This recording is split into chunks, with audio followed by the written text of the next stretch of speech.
জন্মগ্রহণ করে, জন্মগত নাগরিকত্ব পাওয়াটা তার রাইটস, এটা তার অধিকার।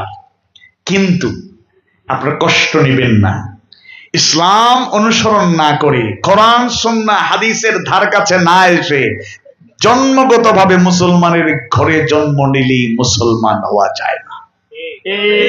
আজকে আমি যে বিষয়টি আলোচনা করতে চাই সেটি হচ্ছে Islam is the complete code of life.